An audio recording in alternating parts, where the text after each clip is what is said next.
হাসপাতাল চালু না হওয়ায় শিক্ষা কার্যক্রম ব্যাহত হচ্ছে। সুনামগঞ্জ মেডিকেল কলেজের শিক্ষার্থীদের এই প্রতিবাদে ক্লাস বর্জন করে ঢাকা সিলেট মহাসড়ক অবরোধ করে বিক্ষোভ করছে শিক্ষার্থীরা। এই নিয়ে আরও জানাতে সুনামগঞ্জ থেকে যুক্ত হচ্ছেন সহকর্মী জাকির হোসেন। ক্লাস পরীক্ষা বর্জন করেছে শিক্ষার্থীরা, এই বিষয়ে মেডিকেল কর্তৃপক্ষ কি বলছেন? এই সমস্যা সমাধানের কোনো ব্যবস্থা নিয়েছেন কিনা তারা? বান্ডেল থাকলে প্রতি সেনমানিতে টাকা বাঁচবে। বিকাশ সেনমানি বান্ডিল কিনে জিতুন প্রতি লেনদেনে।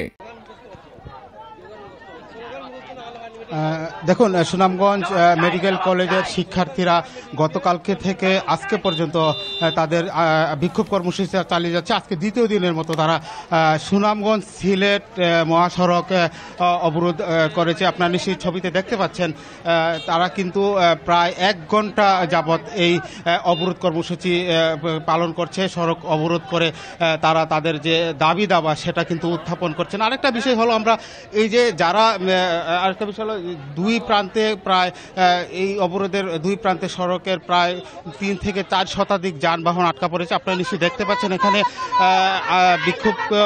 বিক্ষোভকারীদের সাথে কথা বলছেন সুনামগঞ্জের শান্তিগঞ্জ উপজেলার নির্বাহী কর্মকর্তা। তিনি এসেছেন, নির্বাহী কর্মকর্তা সুকান্ত সাহা, তিনি এসেছেন, শিক্ষার্থীদের সাথে কথা বলছেন, তাদেরকে বোঝানোর চেষ্টা করছেন।